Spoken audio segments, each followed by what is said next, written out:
folks. What a beautiful day for doing something utterly mad and reckless, like shoving a vegetable marrow in your wife's nightie and saying, "Oh, Gladys, this is bigger than both of us." What a beautiful day.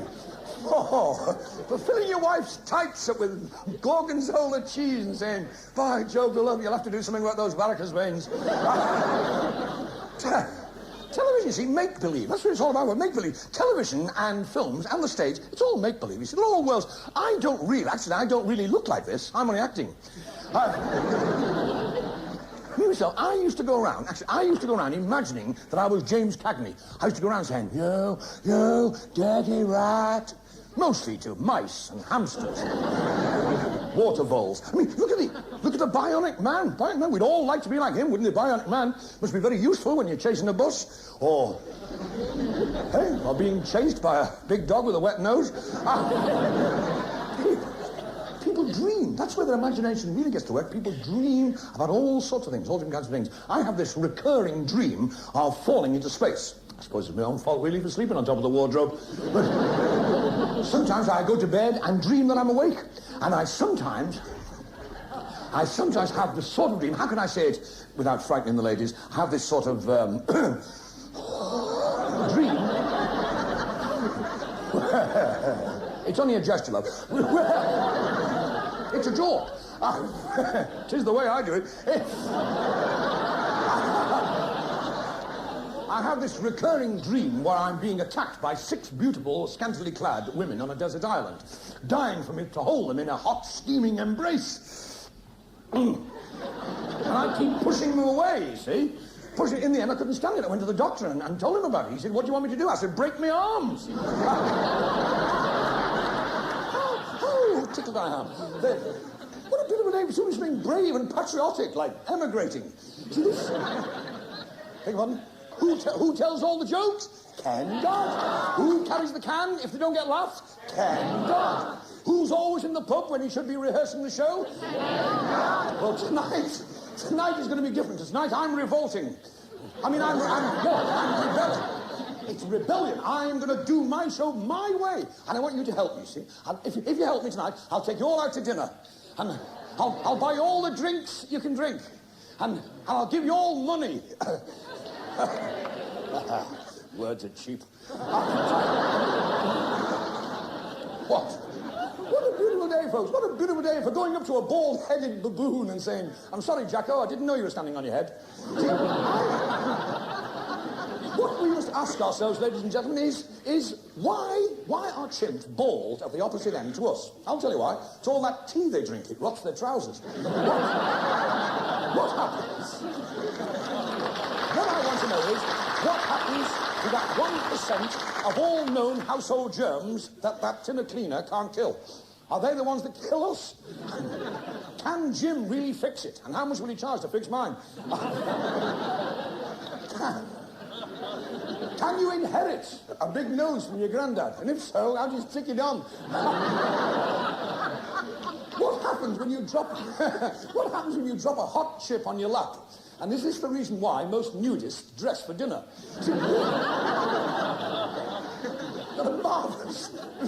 got a marvellous show for tonight, ladies and gentlemen. If you'll only be patient and gullible. Tonight... Oh, no!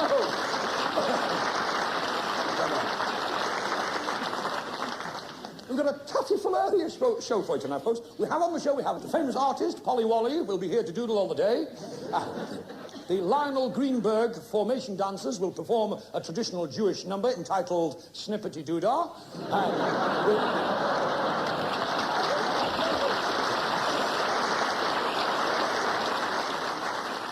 I wonder how, you see, comedians are all different all over the world. You see, a comedian, after all, what is a comedian? I wish I knew. I'd act like one. What is a comedian? A comedian is a catalyst. A catalyst, that's the same as a humorist, only he's got a lot more hair and fur on him. He has pointed ears. History proved that throughout the ages, men and women have always laughed at funny little things, until some silly fool invented clothes. For all you know, I may not be here at all. What it is, ladies and gentlemen, what it is to stand here tonight, performing before a studio audience who left the country years ago. Listen, I wonder how comedians go on in other parts of the world. For instance, the famous German comedian, Otto Kold. Here is ein joke. You will all laugh, or we have ways of making you chortle. What ein beautiful Tag. What ein beautiful day for ramming a sausage up ein Scotsman's kilt and shouting, there is worst to come. You will all laugh, please. It is the way what I tell them, hein? Ach so, did you hear about this stupid Englander who bought das Volkswagen? He is still looking for the engine. Achtung, Achtung, there was this stormtrooper. The stormtrooper who swallowed a hand grenade and went off without telling his wife. That was a good one, was it not? It was not. You should see my mother-in-law. Jawohl. She is so gross that she gets the fan mail from the Zeppelins. What about the French comedians? The famous French funster Pierre Closely. Am I tickled to be here? As this bistro. Ah, bistro. The gravy would not be the same without it. What a beautiful day. What a beautiful day for emptying a jar of salad cream over your head and singing the mayonnaise. I think I will have a riddle.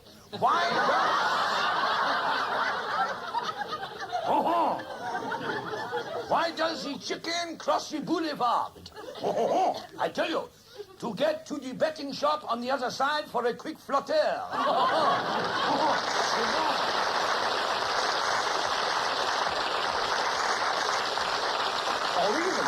Or even the famous Arabs. You see, they've got everything, haven't they?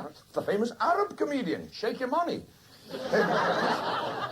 Greetings, Effendis. May your camels choose to pause where it will do your rhubarb most good.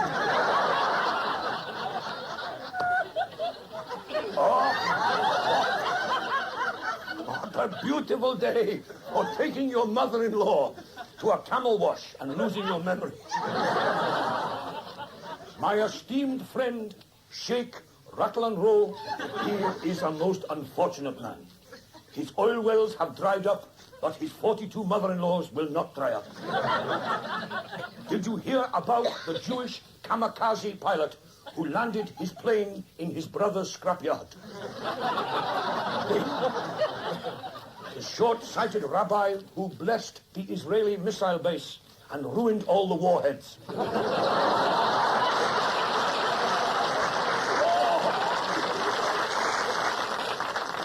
Ladies and gentlemen, presenting, of course, in our tour around the world's funny people, the famous Chinese comedian On Too Long.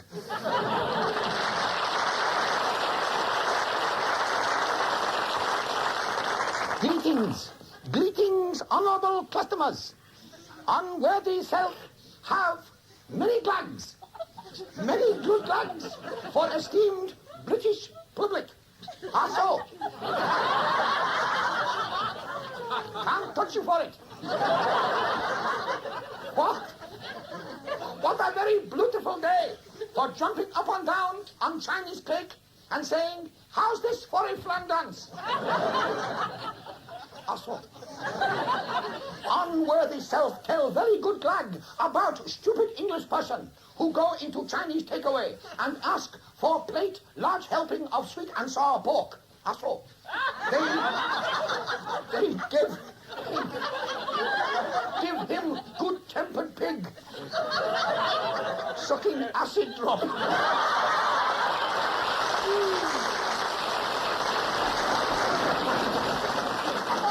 It's what this is. The fool of the Middle Ages. Or if you prefer it, a middle-aged fool. See, according to the history books, the jester was supposed to be the power behind the throne. It's funny, I always thought it was Harpic. Merry England, folks, for all the dogs crouched under the banquet tables waiting for titbits, and heaven help the man with a hole in his tights. Don't. They're not funny tights. You've seen tights when they're hanging on the clothesline. Looks like Snitchy and Snatchy out of the Beano. In the Middle Ages, people used to laugh at sex. I suppose that's all you can do, really, when you're middle-aged. And their favourite sport in the Middle Ages was wenching. It's the same as winching, only it's worse for your back. It's all go here at Hampton Court, if you'll pardon the expression. Some people can't stand the stinger of fawn, being laughed at. That's why Hitler never invaded Britain. He was frightened people would confuse him with Charlie Chaplin. See, the British, ladies and gentlemen, are the biggest and best bomb pots in the world. In Britain, we are a mixture of Anglo-Saxons, Celts, Scandinavians, Irish, Jamaicans, Pakistanis, Indians, oh yes, and a few English. See, this comical casserole called Britain, we've always been a funny lot, Even the ancient Druids, picture them, the ancient Druids, heaving and straining to lift those massive slabs on Salisbury Plain, praying for somebody to invent Lego. Stonehenge. First high-rise flats. I mean, where would we be without, in this country, where would we be in Britain without our sense of humour? Over in Germany, making a fortune. That's what people dress up, don't they? People dress up, that's another funny tradition. What makes a man put on a cocked hat, satin breeches, silken hose, buckle shoes and a powdered wig? If you know the answer, tell his wife, because his pals at the docks are laughing at him. Can any country in the world offer the friendly, welcoming smile of the turned-up corners of a British rail sandwich? See, we are all creatures of habit. Isn't it marvellous the way we, human animals, every night go upstairs in a house, we lie there for 8 hours covered in a sort of cloth. 60 million of us all lying there in the dark, our eyes covered with little pink flaps of skin. One of these nights, you know what's going to happen, don't you? Somebody's going to pinch the country while we're all asleep.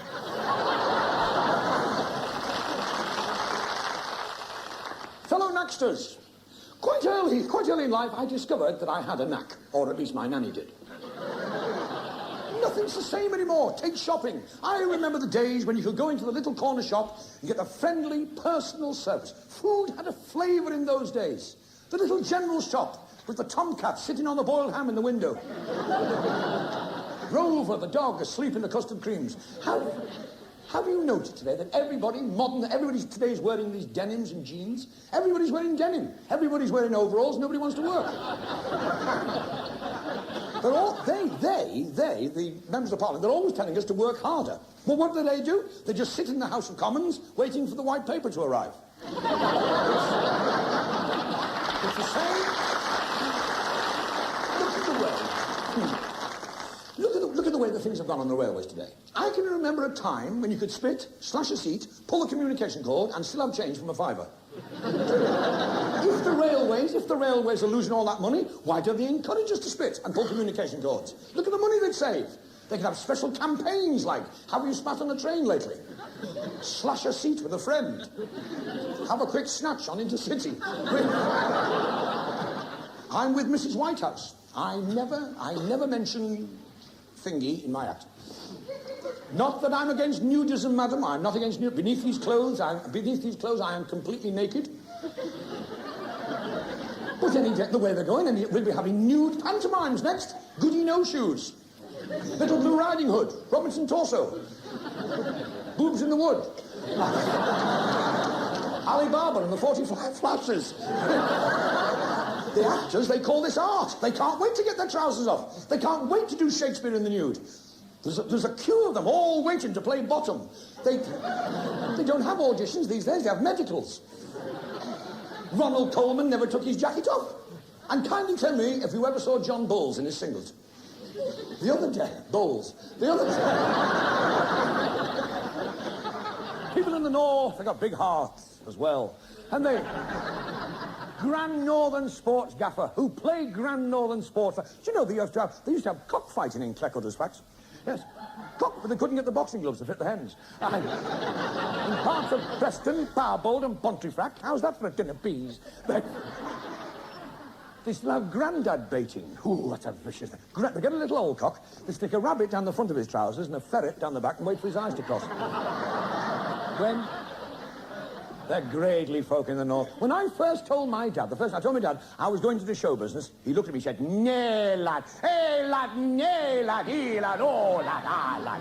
Nay, lad, silly lad, no, but just lad." I was amazed. I'd never heard him speak like that to me before. Because he's Welsh, you see.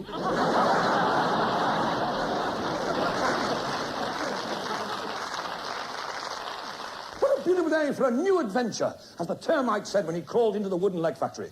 What a beautiful day for standing on the steps of the TUC headquarters and shouting a four-letter word. Work! What a beautiful day.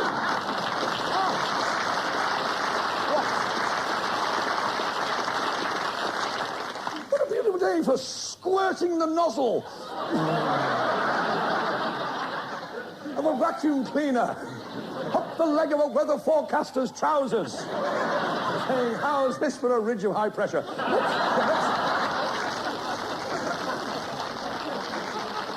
I represent the common people. And why? Because I'm common myself. It was the left one. I am constantly amazed by the number of people who queue up to see all this highbrow music stuff. I mean, who spend good money to see 80 people all dressed up as penguins, banging dustbin lids together and scraping on cats' insides. Right? Noises they would be locked up for if they didn't happen to have their tubas with them.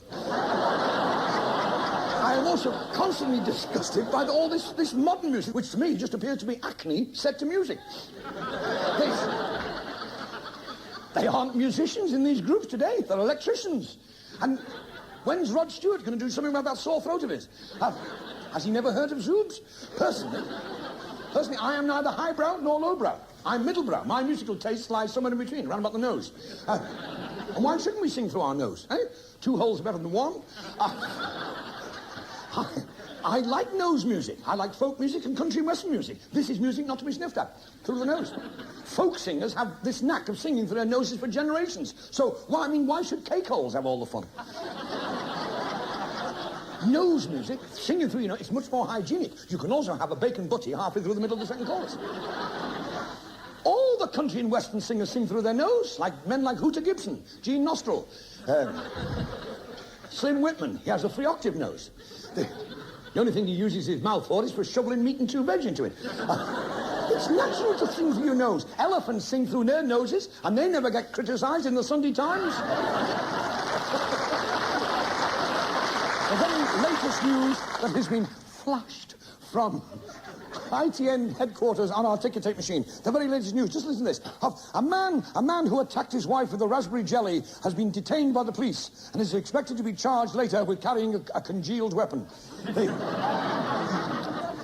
After many hours of deliberation, the Irish have finally solved the Guinness shortage. They're putting OXO cubes in their lager. After many years of intensive research, the Irish Intelligence Agency has finally cracked Britain's Green Cross code. A spokesman for the Irish Intelligence said, "We intend to make the streets safe for people to walk on." Then he got knocked down by a 10-ton juggernaut. Fighting on the terraces of one of tonight's First Division matches had to be held up for 90 minutes while the players got on with the match. A Yorkshire vicar who sells chickens on the side to supplement his stipend has put up a notice which reads, "Chickens for sale, apply within, my coop runneth over."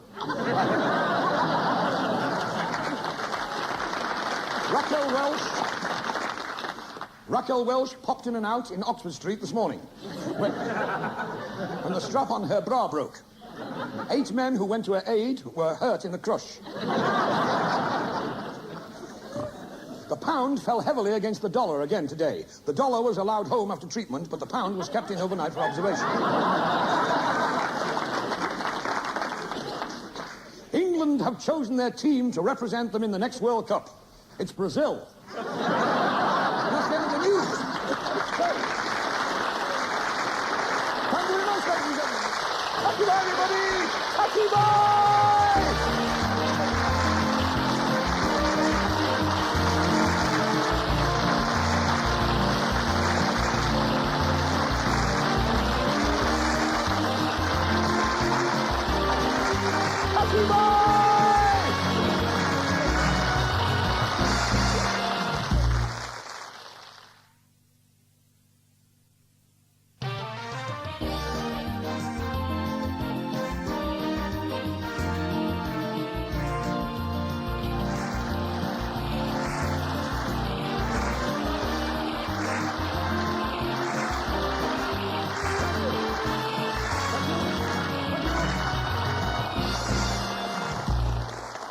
thank you.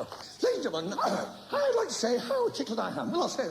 How tickled I am. Did you see that? I'll do it again. This lady seems to like it. Right. They can't touch your roses. They can't touch your roses. Not if you've been sponsored. To be here tonight. Here in this magnificent West End branch of the Meals on Wheels service. What a place. This is the first time I've ever worked in an MFI. Where's the manager? He's around behind. I don't care what shape he is. Bring him on. Oh, what a place. What an audience. I've just been watching you all shuffling in. I thought, what a challenge.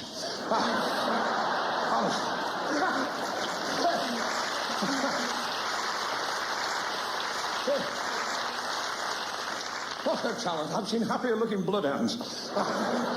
I don't know, to make you laugh or put you out of your misery. Do you know, ladies and gentlemen, I've been looking forward to you. I've been looking forward to this all day today. To give you an idea of the sort of life I live. Pitiful. 5 o'clock this morning in Knotty Ash. 5 o'clock this morning, I flung the bedroom windows open, climbed in. I thought, Joe. Oh, what a beautiful day. What a beautiful day for going to London. What a beautiful day for doing something wild and daring, like taking all your clothes off, strapping your legs around the back of your neck and shouting, how's this for an oven-ready turkey? Yes! What?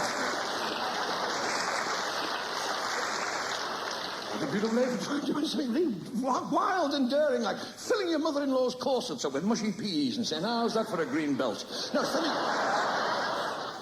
what a beautiful day for doing something for the environment. Trotting down to Trafalgar Square, chucking a bucket of whitewash over the pigeons, and then there, how do you like it?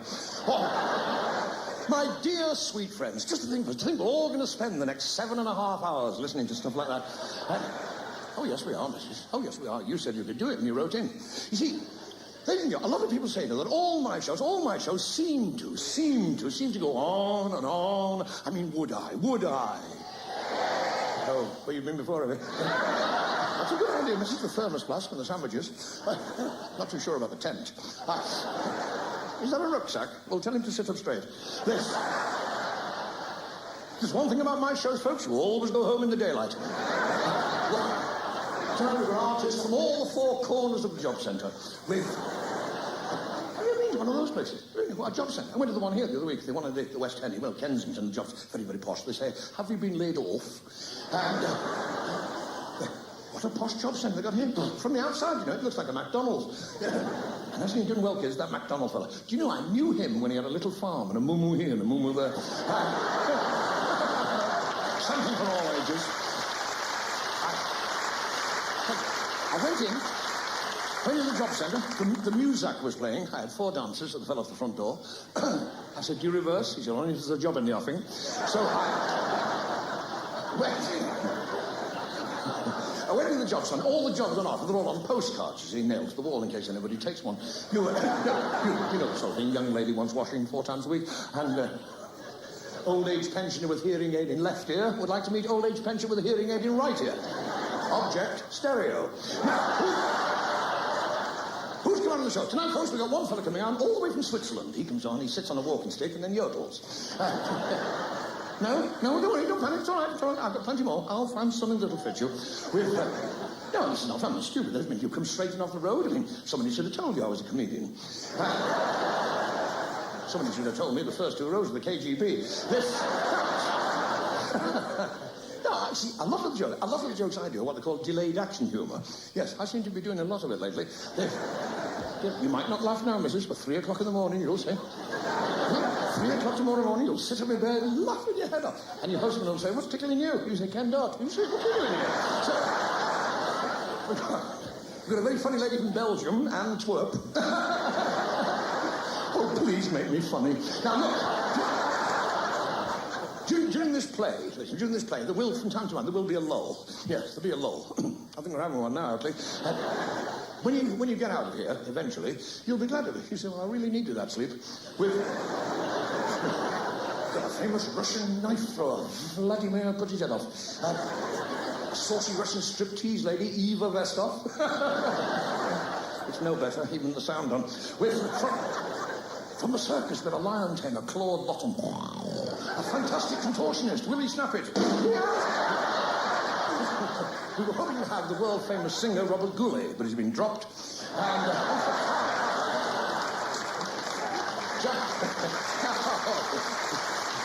Thanks, Bill. Could I have it all in one big lump at the end? Jack Lemmon wanted to come, but we couldn't squeeze him in. We wanted to book Julian Clary, but we didn't know how to approach him. So I said rather gingerly. So later on we were having Daring Doris. Daring Doris, she's got what a remarkable lady. Daring Doris, she comes on absolutely starkers, except for 3 strategically placed pigeons, while the audience sit there and go, coo. Yes. 3 pigeons, while the audience pelt her with corn, as I am doing with you now. So, remember my last television series? And they said it would be. Well, for a guest star, guess what we had? Dracula. Dracula. Christopher Lee. On the Saturday afternoon at the rehearsal, we do rehearse. On the Saturday, he had a BBC meat pie. Yes, raw. He went berserk, crazy. He broke into Dolly Parton's dressing room and bit her on the neck. All the police came, took him away, to have his eyes tested.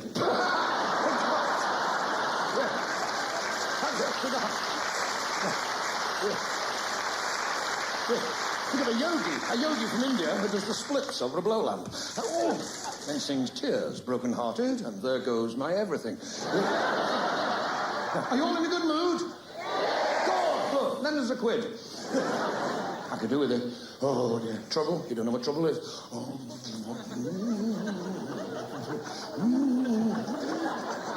We'd all gone on top of me last week. All gone into trouble, stress, strain. I thought, I can't stand this. I must have help. I'll ring up the Samaritans. So I rang up the Samaritans. I said, hello, my name's Ken Dodd. The fellow at the other end shot himself. It's all down to money. It's all down to money. And I made some terrible investments. You see, I was badly advised, you see. My accountants, Doolittle and Diddlem. Doolittle, Diddlem and Rip-Off. They said, put all your money into land. I said, how do you mean? He said, bury it in the back garden. No, he said... You have to invest, you see. I got an invitation this week through the post, got an invitation to buy British electricity shares. It came in the same envelope as the disconnection notice. Let's talk about more pleasant things. I believe Bernard Manning's been run over by a steamroller. Yes. And we want you to enjoy yourselves, because this show's going to be a feast of fun and a challenge to your kidneys.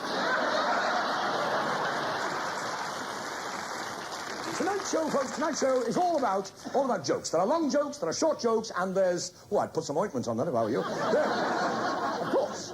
Because I didn't become a success in show business overnight. It must have taken about 2 days. I started off... See, I was born at a very early age, so due near to my mother, and I wasn't a very beautiful baby. I suppose that surprises you, really. And I can remember... Well, thank you. When I was born, the midwife held me up with my legs, slapped me face, and punched me dad. I was a clever baby, love. When I was 6 months old, I could walk. I had to. The bottom fell out of the pram. I studied at the RADA, which is the Rochdale Hairdressers Association. And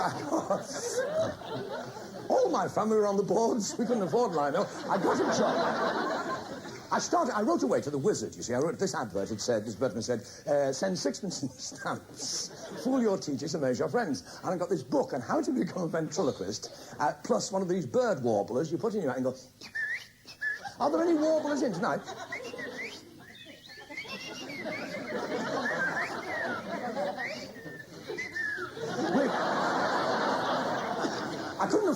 We were so poor, I couldn't afford a ventriloquist doll, so I used to practice with a sheep's head. I was a rotten ventriloquist, but the gravy was delicious. Later on, I got a job as a security guard on the Michael Parkinson show, making sure none of the audience escaped. And then, from there, I became Albert Tatlock's stuntman in Coronation Street.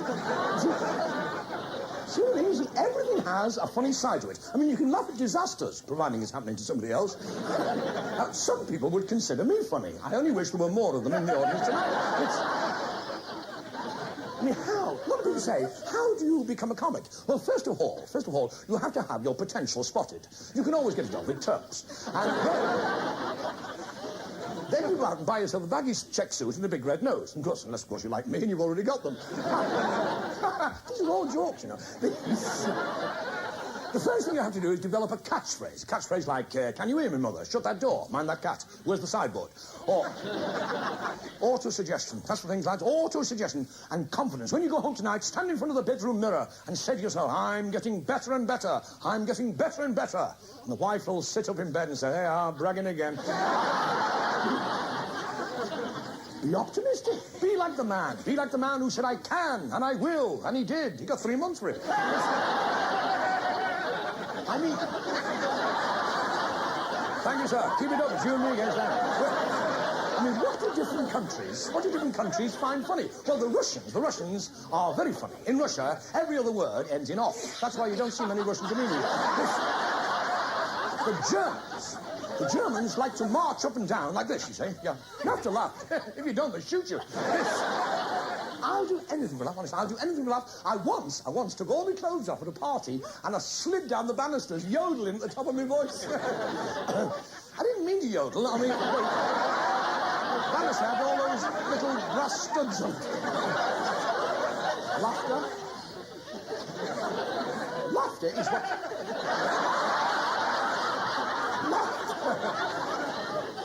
I paid for 2, you know. There should be another one this side. Laughter is what separates us from the animals. I mean, man is the only animal who can laugh. I mean, when was the last time you heard your tomcat say, "Ha, Joe, that was a good one"? I spend hours telling jokes to our goldfish. He just looks at me as though I'm daft. I'll never forget one of the funniest things. Well, it wasn't funny. No, it was one of the most fantastic. Well, it wasn't fantastic. Actually, it was one of the most interesting. Well, it wasn't really interesting, I suppose. I've forgotten what it is now. Anyway, one of the funniest things I ever saw was when my granny gave the window cleaner a big piece of her seed cake. He was running up and down his ladder for hours saying, "Who's it talking about? Who's it talking about?" Everybody has a different way of enjoying themselves. Some men like jumping out of aeroplanes and hurtling towards the earth in free fall with smoke trailing from their boots. Well, they say it's smoke.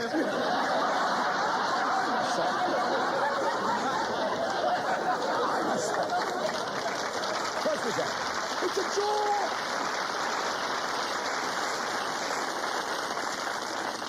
You've got to help me. You see, you're all too tense. Just relax, Moy. You're sitting there like a bowl of prunes. Relax. I mean, look at this old cock down here. His knuckles are white on his walking stick. Look at so tense, sir. Why be uptight when you can be down slack? You're positively defying me to make you laugh. You know, I'm your Uncle Kenneth. I won't frighten you. I only scare other orangutans. You're here to have a good time. You will have to break every blasting bone in your body. You're not getting out of here till you've enjoyed yourselves. Now, ladies, come on, all the ladies, let yourselves relax. Come on, missus, let yourself go. Not too much, love. You'll not get all that back in your courses. The thing to do, gentlemen, is try these Canadian Air Force exercises. Yes, isometrics, marvel, wonderful things. See, it's sort of wrestling against your own body. It's not as much fun as wrestling against somebody else's body, but at least you always win. But ladies, brace yourselves against your corset and try to shatter the laces. What a good idea, gentlemen, is to... these isometrics, it's a good idea to get a couple of tennis balls during the day, and get a couple of tennis balls and put them in your trouser pocket, and every now and again, give them a quick squeeze. This has a twofold effect. It relaxes you, and it teaches you to live dangerously. I exercise every morning with my bull worker. Do it regularly. Last week I won a cattle show. The government are encouraging you to get as fit as you can so you can enjoy thingy a bit more. Haven't you seen the advertisements in the papers? Statistics prove, and they're never wrong because statistics prove that. The statistics prove that fit people make better lovers if they can catch each other. Men, go out for a 10-mile run every evening, then take a cold shower, followed by a rub down with a rough towel. Stride into your wife's boudoir on your muscular, springy legs. Watch your eyes light up as you collapse on the bed and fall fast asleep. Ladies, are you running to seed? I mean, if a peeping Tom looks through your bedroom window, would he report you to the police? When you go into the bedroom, does your husband guiltily put down that copy of Playboy and say, "Hello, Fred"? Can you wear fishnet tights anymore, or do your legs look like a colander full of boiled potatoes?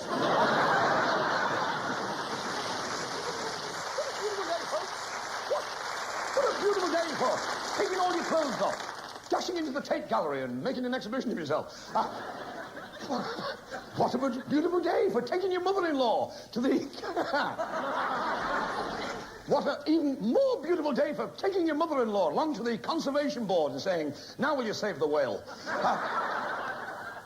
What is art, ladies? What is art? I mean, is it grand opera, ballet, classical music, painting, sculpture? All the great opera singers were artists. I mean, Tito Gobbi, winner of the World Shouting Contest at Wigan. Dame Nellie Melba, who in this very opera house dropped a chalk ice down the front of her tights and invented the Knickerbocker Glory. This is... And the great painters, all the great artists. Michelangelo laid on his back for 3 years, painting the ceiling of the Sistine Chapel, praying for someone to invent anaglypta. Picasso, there's an end to countrymen. We don't... Picasso, it's a terrible habit. Picasso, we don't hear much about him lately, do we? I mean, I'll tell you why. He's run out of one-eyed models and triangular heads. What we must ask ourselves, folks, what we must ask ourselves, is that smile on the face of the Mona Lisa a smile, or is it wind?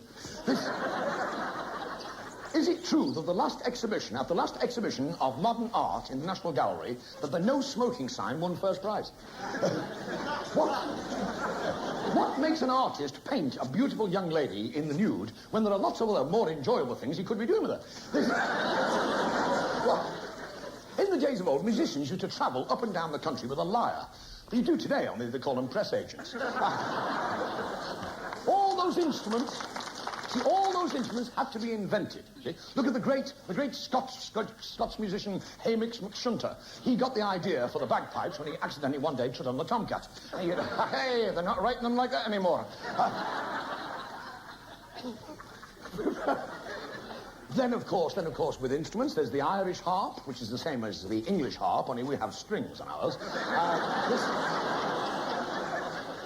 I've always loved show business. Even as a lad, I yearned for the spotlights. Why not? The spots I had were good enough for lights. I was always keen and willing to learn, which was a bit of a pity, really, when you're stupid. From the very beginning in show business, I knew that show business was the life for me. Yes, after all, anything was better than work. Show business, what it is to sit in your dressing room with feeling those butterflies in your stomach and saying to yourself, wish the landlady had washed that lettuce.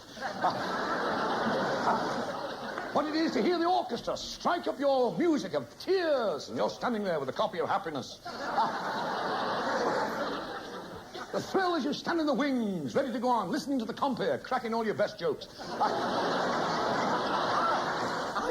I believe myself in love at first sight. Try it yourself. When you get out of bed tomorrow morning, take all your clothes off and have a look at yourself in a full-length mirror. It's nice to start the day off with a laugh. I was lying in the bath this morning and I was thinking to myself, by Jove, we've got a lot to be proud of in this country. I was thinking, you know how it is? You know, when you're lying in the bath and your knees are sticking up out of the water, like two little hairy islands. This is the time of the year when you should have an annual stock taking. You should have 2 of everything down the side and 1 of everything down the middle. What is love? Love can be soft and clinging, but then so can a blancmange. And it leaves marks on his jacket. Without love, where would we be? Basking on a beach in the Bahamas somewhere, most likely.